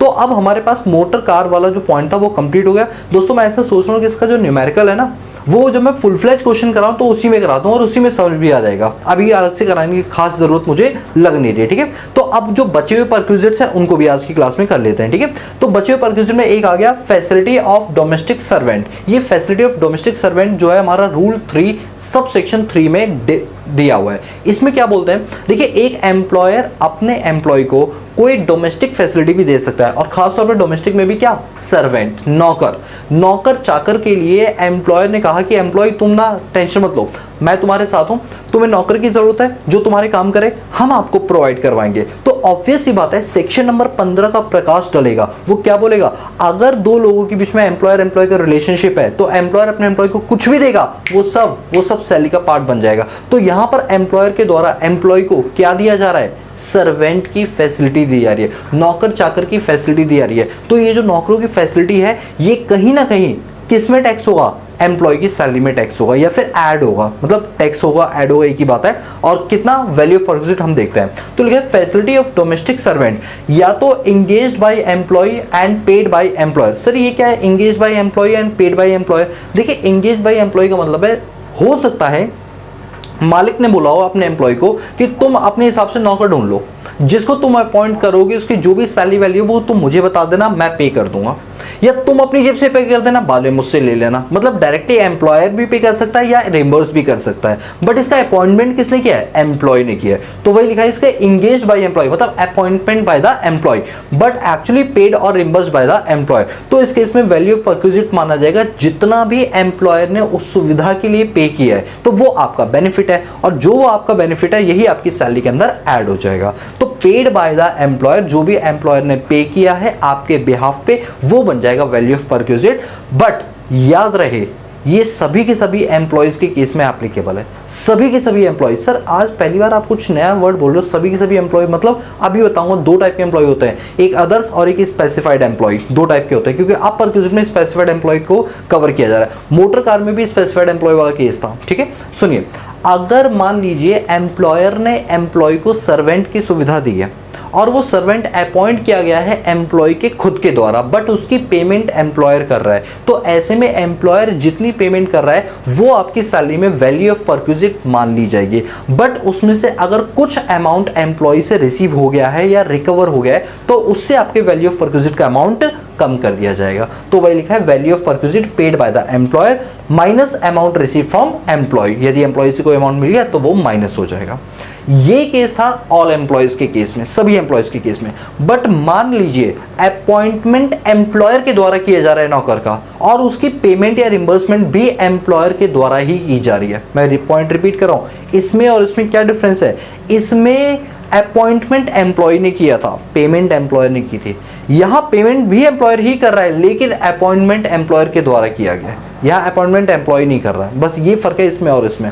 अगर अपॉइंटमेंट एम्प्लॉयर के द्वारा किया गया है तो ये सभी के हाथों में टैक्स नहीं होगा, ये सिर्फ और सिर्फ वैल्यू ऑफ परक्विजिट के तौर पे सैलरी में ऐड होगा इन case of specified employees only. जो सिर्फ स्पेसिफाइड एम्प्लॉय है उन्हीं के केस में ये टैक्स किया जाएगा और किसी भी केस में टैक्स नहीं किया जाएगा। सर ये स्पेसिफाइड एम्प्लॉय क्या होता है बता दो जरा।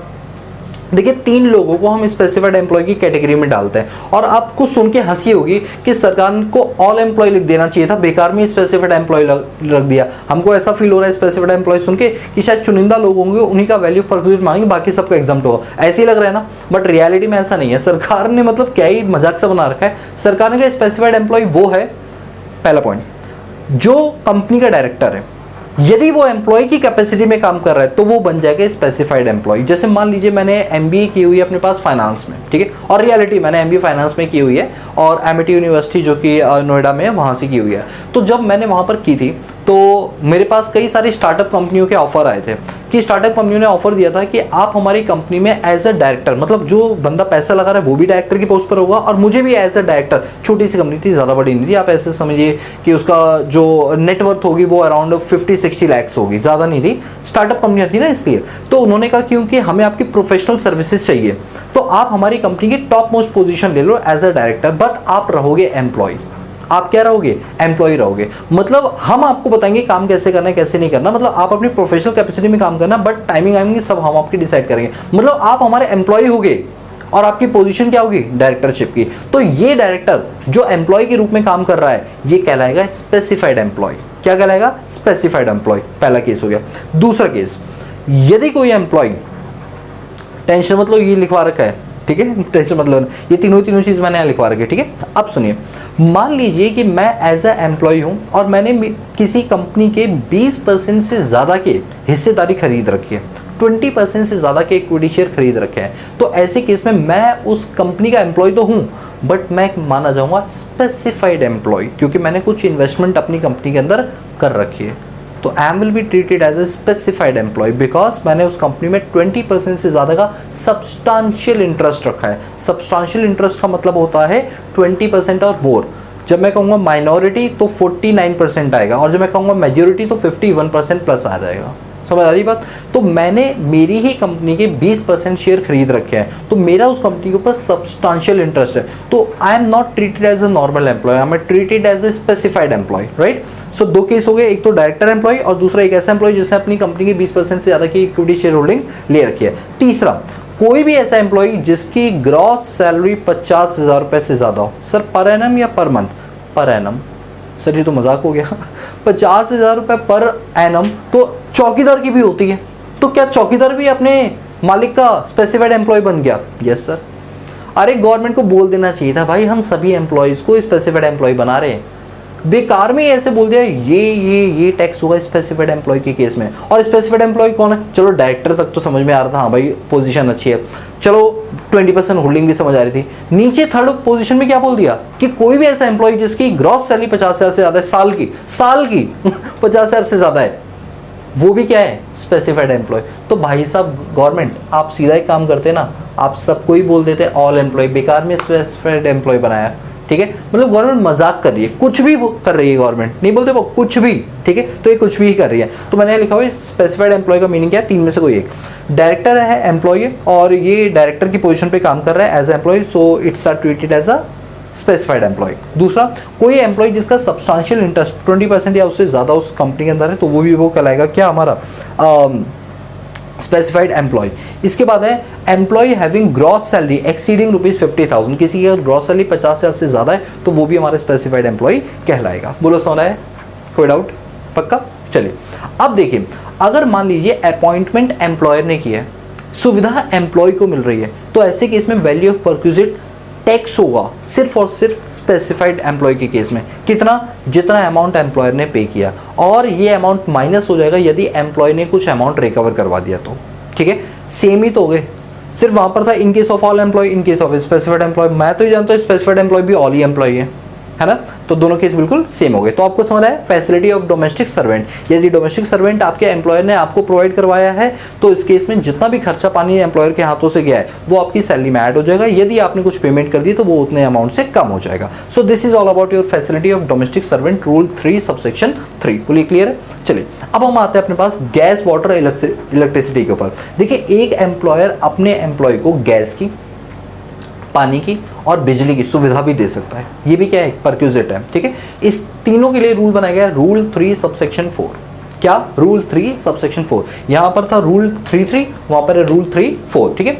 एक एम्प्लॉयर अपने एम्प्लॉय को गैस की, गैस कनेक्शन की, पानी की यानी बिजली, पानी यानी वाटर की, और बिजली मतलब इलेक्ट्रिसिटी की, ये 3 सुविधाएं दे सकता है। 3 में से कोई एक या 2 या तीनों के तीनों, ठीक है। तो ऐसे केस में ना सबसे पहले ये चेक करो कहीं ऐसा तो नहीं, देखिए कनेक्शन एम्प्लॉय के नाम हो या कनेक्शन एम्प्लॉयर के नाम हो, तो पहले चेक करो कि गैस का, बिजली का और पानी का कनेक्शन किसके नाम है। या तो वो कनेक्शन एम्प्लॉयर के नाम होगा या वो कनेक्शन एम्प्लॉय के नाम होगा, दो में से एक के नाम होगा। या तो वो कनेक्शन किसके नाम होगा, एम्प्लॉयर के नाम होगा, ठीक है, या फिर वो कनेक्शन एम्प्लॉय के नाम होगा, दो में से किसी एक के ही नाम होगा, ठीक है, एम्प्लॉयर या एम्प्लॉय।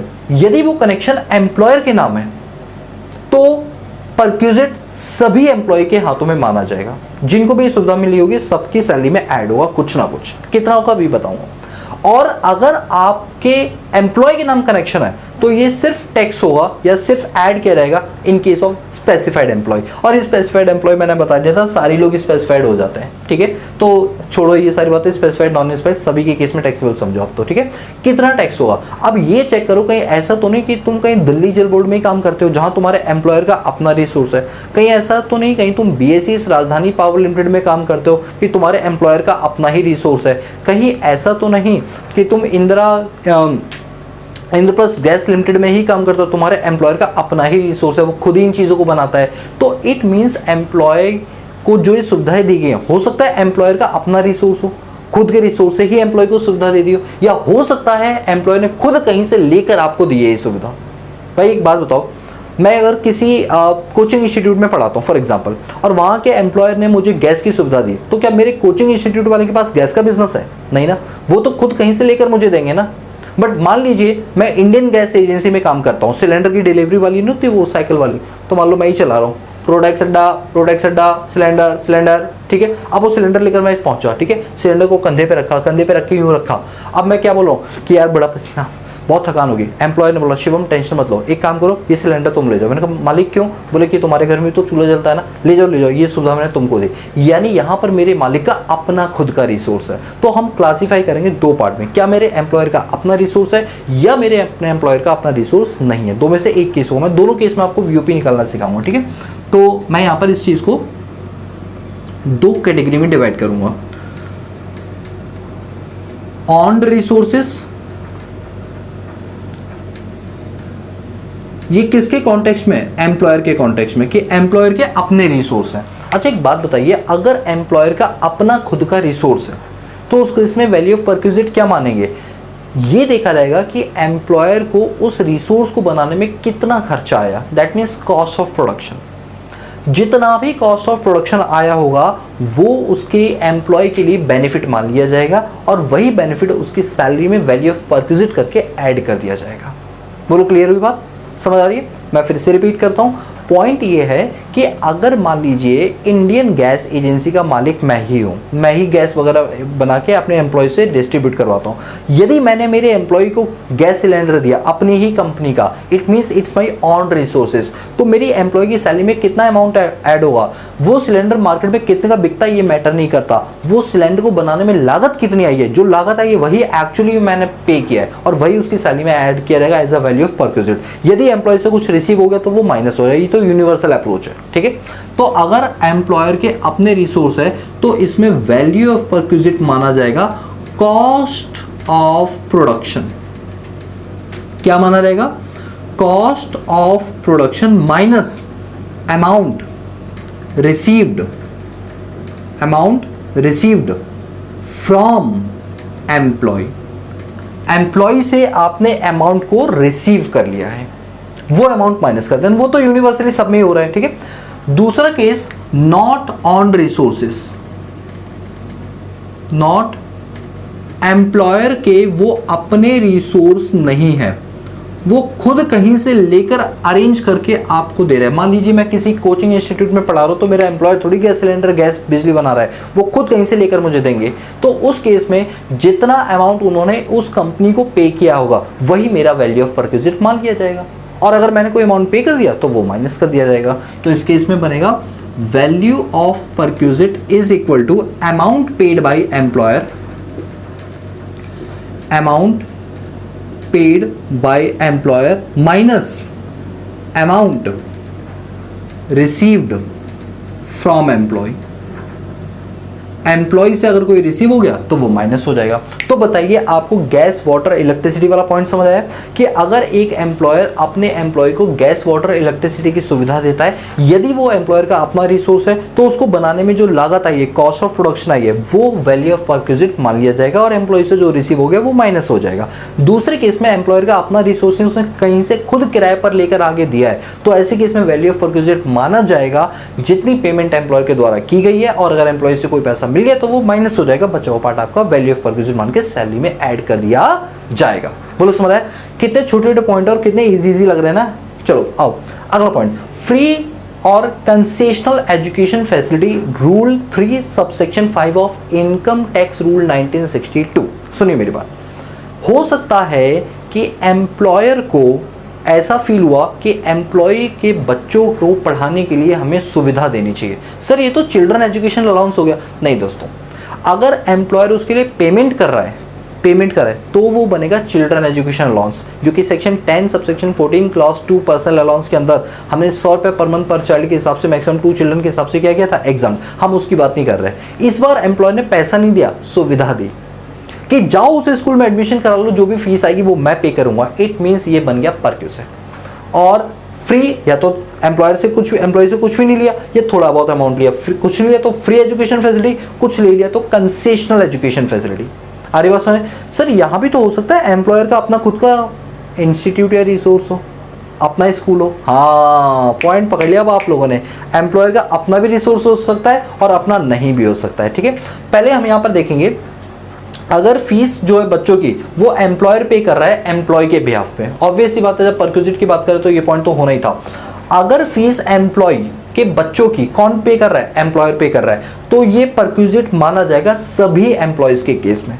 ये परक्विजिट माना जाएगा सभी एम्प्लॉयज के केस में।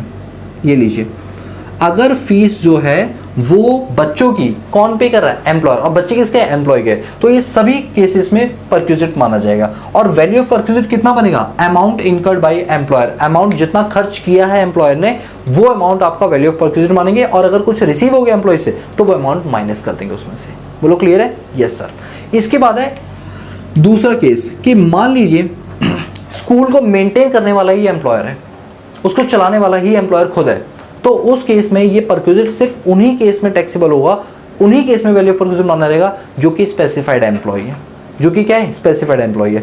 यहाँ पर बोला गया वैल्यू ऑफ परक्विजिट क्या माना जाएगा। देखिए अभी अगर मेरे मालिक का अपना इंस्टीट्यूट है, अपना स्कूल है और मेरा बच्चा उसमें पढ़ रहा है, तो मेरी सैलरी में कितना ऐड करें, तो कहा गया उस पर्टिकुलर एरिया में उसी के जैसा इंस्टीट्यूट जो उस कोर्स की फीस चार्ज कर रहा है वो मेरी सैलरी में as a value of perquisite add कर दिया जाएगा। मान लीजिए मैं सीए की कोचिंग दिल्ली के लक्ष्मी नगर में दे रहा हूँ, और जहाँ मैं दे रहा हूँ ये कोचिंग की सुविधा वो मेरे एम्प्लॉयर का है। एम्प्लॉयर का नाम है फॉर एग्जांपल मिस्टर ए है मेरे एम्प्लॉयर का नाम। एम्प्लॉयर ने कहा शिवम कल को जब तुम्हारे बच्चे हों तो तुम अपने बच्चों को फ्री ऑफ कॉस्ट मेरे इंस्टीट्यूट में पढ़वा सकते हो, मैं कोई फीस चार्ज नहीं करूँगा। पर मैंने तो सोचा कि सर अगर आप नहीं भी चार्ज करो तो क्या हुआ, ये मेरी सैलरी में तो ऐड हो गया ना। सेक्शन नंबर 15 क्या बोलता है, दो लोगों के बीच में एम्प्लॉयर रिलेशनशिप है, तो जो भी अमाउंट एम्प्लॉयर ने पे किया होगा या जो सुविधाएं एम्प्लॉयर ने एम्प्लॉय को दी होंगी वो सब सैलरी में टैक्स होंगी। तो वैल्यू ऑफ परक्विजिट तो देखो मेरा बनेगा, बट कितना बनेगा, क्योंकि मैं फीस तो दे नहीं रहा हूँ, ना मेरा एम्प्लॉयर पे कर रहा है ना, क्योंकि एम्प्लॉयर का तो अपना इंस्टीट्यूट है। तो कहा गया उसी एरिया के अंदर उसी के जैसा इंस्टीट्यूट ढूंढ लो कौन सा है, और उसी कोर्स की फीस देख लो कितनी है, जो उसके कोर्स की फीस होगी वही तुम्हारी वैल्यू ऑफ परक्विजिट मान ली जाएगी। और अगर तुमने कोई अमाउंट पे कर दिया, नहीं एम्प्लॉय ने कुछ पे कर दिया, तो वो अमाउंट माइनस कर दिया जाएगा। तो वही लिखा हुआ है value of perquisite is equal to cost of education in a similar institute minus amount received from employee. Amount receive from employee minus हो जाएगा। बोलो समझ आया? बट मैं आपकी जानकारी के लिए बता दूं, अगर सुविधा का अमाउंट 1000 से कम है तो value of perquisite shall be considered as a 0। यानी कि अगर एम्प्लॉय के बच्चों को पढ़ाते वक्त जो फीस वगैरह जा रही है वो 1000 रुपए से कम है, तो उस केस में वैल्यू ऑफ परक्विजिट मत जोड़ो, क्योंकि शिक्षा बहुत ज़रूरी है। सैलरी में कोई अमाउंट ऐड मत करो, सैलरी में वही अमाउंट ऐड करो, और शिक्षा के नाम पे 1000 रुपए से ऊपर की फीस है तो वही लिखा है value of perquisite nil in case of cost of education is up to ₹1000 per child. एक बच्चे की कॉस्ट ऑफ एजुकेशन अगर 1000 रुपये तक आ रही है तो ये माफ़ कर दी जाएगी, उसके ऊपर आएगी तो ये वैल्यू ऑफ परक्विजिट ट्रीट की जाएगी। बट याद रहे ये नील का अमाउंट एम्प्लॉय के अपने बच्चों के लिए, अगर एम्प्लॉय के हाउस होल्ड के बच्चे हैं, किसी और के बच्चे एम्प्लॉय के घर के ही हैं, उनके लिए एग्जम्पशन एप्लीकेबल नहीं होती। तो वही मैंने यहाँ पर क्रॉस कर रखा है, एग्जम्पशन नहीं दी जाएगी अगर ये फैसिलिटी प्रोवाइड की गई मेंबर ऑफ हाउस होल्ड को, वजह कि एम्प्लॉय के चिल्ड्रंस को, उनको नहीं, उनके हाउस होल्ड को दी गई, तो ये एग्जम्पशन नहीं मिलेगी 1000 रुपये वाली। याद रखनी चीज़, इस 1000 वाले एग्जम्पशन पे MCQ वाले क्वेश्चंस बन जाते हैं, ध्यान से सुनना, ठीक है। चलिए अब बात करते हैं कंसेशनल टिकट, रूल 3 सबसेक्शन 6। अब ये कंसेशनल टिकट क्या बोलता है? देखिए क्या होता है कि कई बार आप ट्रांसपोर्टेशन में काम कर रहे होते हैं, जैसे मान लीजिए मैं एक इंडियन रेलवे का ही एम्प्लॉय हूँ, ठीक है, और मैं पिछले कई सालों से ट्रेन चला रहा हूँ एज अ लोको पायलट, क्योंकि उसके ड्राइवर को लोको पायलट बोलते हैं, और मुझे खुद कहीं जाना है उसी ट्रेन से, तो ऑब्वियस सी बात है मैं मेरे एम्प्लॉयर को क्या बोलूँगा, भाई मैं टिकट विकेट नहीं लूँगा, मैं तो आराम से बैठूंगा, वो भी AC क्लास में, मैं टिकट विकेट नहीं देने वाला, और बात भी सही है। तो ऐसे केस में क्या वैल्यू ऑफ परक्विजिट माना जाएगा? देखो सरकार ने सिर्फ 2 लोगों को एग्जम्प्ट किया। सरकार ने कहा कि अगर आप कंसेशनल टिकट वगैरह लेते हैं और आप एयरलाइन के पायलट हैं, पायलट नहीं सॉरी, एयरलाइन में काम करने वाले कोई भी एम्प्लॉय, चाहे वो पायलट हो, चाहे वो केबिन क्रू हो, चाहे वो एक्स एम्प्लॉय वगैरह कोई भी चीज़ हो, अगर आप एयरवेज में काम करते हैं और रेलवेज में काम करते हैं और आप उसके एम्प्लॉय हैं, तो आपके एम्प्लॉयर से जो आपको फ्री टिकट की फैसिलिटी मिली है, everything will be exempt, nothing will be taxable. It means in such cases where the employee are engaged in a railways or airways, their employer are provided him a concessional ticket or free ticket facility to his or her employee are totally exempt. Nothing will be treated as a value of perquisite. But in case of any other employee who are not engaged in railways or airways, in such cases value of perquisite shall be treated. Shall be treated. आप मेरी बात समझे मैंने क्या बोला? Railways और Airways में काम करने वाले एम्प्लॉयज़ को अगर ये सुविधा दी जाती है तो ये टोटली एग्जम्प्ट है, लेकिन उसके अलावा किसी को दी जाती है तो ये टैक्सेबल हो जाएगी। तो वही लिखा हुआ है कि वैल्यू, ये क्लाउड्स में लिखा है मैंने, ध्यान दो, value of perquisite is equal to 0, value of perquisite is equal to 0 in case of airways railways employee. अगर एयरवेज रेलवेज का एम्प्लॉय है तो वैल्यू ऑफ परक्विजिट क्या बन जाएगी आपकी? 0 बन जाएगी। हु, अब यहाँ लिखा है कंसेशनल टिकट, ठीक है, who is engaged in carriage of passenger of goods to an employee or member of household in convenience owned, lease or made available on arrangement by employer for such purpose of transportation of passenger of goods, value of perquisite। आप सुनिए मेरी बात, ये पूरी line ये बोलती है कि अगर एक एम्प्लॉय गुड्स के लाने ले जाने में या पैसेंजर को लाने ले जाने में एंगेज्ड है और उसके एम्प्लॉयर ने उसको कंसेशनल टिकट या फ्री टिकट दिए आने जाने के लिए, तो उस केस में वैल्यू ऑफ परक्विजिट मानी जाएगी। जितना वो पब्लिक से ऑफर करता था अमाउंट, वो तुम्हारी सैलरी में ऐड कर लिएगी, और अगर कोई एम्प्लॉय से पैसा मिल गया तो वो माइनस कर दिया जाएगा। चलो मैं एक एग्जांपल लेकर समझाता हूँ। I am a truck driver, let suppose I am a truck driver और मैं ट्रक चलाता हूँ। ट्रक चला रहा था तो मुझे पता चला कि भाई मुझे हाउस शिफ्ट करना है, अपना घर शिफ्ट करना है एक जगह से दूसरी जगह पर। तो मैंने अपने मालिक से बात की, मैंने कहा मालिक सुनो, मैं एक सिटी से दूसरी सिटी में जा रहा हूँ, तो क्योंकि ट्रक तो मैं ही चलाता हूँ, तो क्या मैं ऑफ ड्यूटी टाइम पर अपने इस ट्रक में अपना सामान लोड करके कहीं दूसरे शिफ्ट कर लूँ? अगर आप बुरा ना माने तो इसका मतलब है कि एक तरह से आपकी टिकट का प्राइस 0 है, आपके फेयर का प्राइस 0 है, क्योंकि एम्प्लॉयर ही आपको सुविधा दे रहा है। मान लो एम्प्लॉयर ने कहा हाँ हाँ कर लो, कोई बात नहीं कोई बात नहीं। अब ये देखो कि आप एक पैसेंजर मतलब ड्राइवर हो, हाँ बिल्कुल है, तो ऐसे केस में वैल्यू ऑफ परक्विजिट क्या माना जाएगा? आपकी सैलरी में वो अमाउंट ऐड किया जाएगा कि सेम डिस्टेंस पर अगर आप सेम चीज़ किसी दूसरे व्यक्ति को ऑफर करते तो उससे कितना चार्ज करते हैं। मान लीजिए दूसरे से हम 12,000 रुपये चार्ज करते हैं इतने ही काम के, तो वही 12,000 रुपये हमारी सैलरी में ऐड हो जाएगा as a value of perquisite. और यदि कोई अमाउंट एम्प्लॉय से रिकवर हो गया तो वो उसमें से माइनस हो जाएगा। So simple. तो वही लिखा हुआ है value of perquisite VOP is equal to amount offered from general public. वो अमाउंट जो जनरल पब्लिक से हमें ऑफर हुआ है, मतलब हम ऑफर करते वो VOP मान लेगा, लेकिन माइनस कर देंगे कोई अमाउंट अगर एम्प्लॉय से हमें रिसीव हो गया तो उतने से वो कम हो जाएगा। अरे सिंपल है या नहीं है? अरे भाई मैं ट्रक ड्राइवर हूँ, मुझे एम्प्लॉय ने सुविधा दी बट पैसे नहीं लिए, तो वैल्यू पर कुछ मेरी सैलरी में कितना ऐड होगा? सेम डिस्टेंस पे सेम दूरी पे जब मैं किसी और को यही सुविधा देता तो उससे कितना चार्ज करता, वही मेरे लिए सुविधा बन गई और वही मेरी सैलरी में ऐड हो जाएगा। और अगर एम्प्लॉय ने कुछ दे दिया तो वो माइनस हो जाएगा। बताइए, तो आज की डेट में जो हमने किया मोटर कार वाला समझ आ गया? कोई डाउट तो नहीं इसमें? इसके बाद हमने किया फैसिलिटी ऑफ डोमेस्टिक सर्वेंट, ये भी आई होप क्लियर हो गया होगा। इसके बाद हमने किया गैस वाटर इलेक्ट्रिसिटी वाला, ये भी पॉइंट क्लियर हो गया होगा। फिर फ्री कंसेशनल एजुकेशन फैसिलिटी भी क्लियर हो गया और कंसेशनल टिकट भी, ठीक है। बहुत सारे हमने परक्विजिट्स निपटा लिए, बस थोड़े से और बचे, बस फिर तो ये चैप्टर खत्म है। उसके बाद हम करेंगे डिफरेंट क्वेश्चंस जो कि एग्जाम्स में आए हुए हैं। और अगर ये सारे नोट्स चाहिए तो फ्री ऑफ कॉस्ट हमारे टेलीग्राम चैनल पे ज्वाइन कर लो। इस चैनल को नाम है प्रोडक्ट्स अड्डा। फ्री ऑफ कॉस्ट जीएसटी के, इनकम टैक्स के, ऑडिट के, कंपनीज लॉज के सारे इसमें क्या मिले हुए नोट्स। इनकेस कुछ ना मिले तो समझ जाना कि अभी वर्क इन प्रोग्रेस है, कुछ टाइम में अपलोड भी हो जाएंगे, ठीक है। और इसके अलावा हमारी अपनी मोबाइल एप्लीकेशन भी, जिसपे फ्यूचर में कोर्सेज वगैरह आपके यूज़ के हो सकते हैं आ जाए, तो आप डेफिनेटली उसको भी डाउनलोड कर लीजिए पहले, ठीक है। So guys that's all about this video lecture series. So guys if you like the video give a big thumbs up and subscribe the channel and press the bell icon so that you notify all the time when I post new video on this YouTube channel. बाकी मिलते हैं next class में, तब तक के लिए peace out.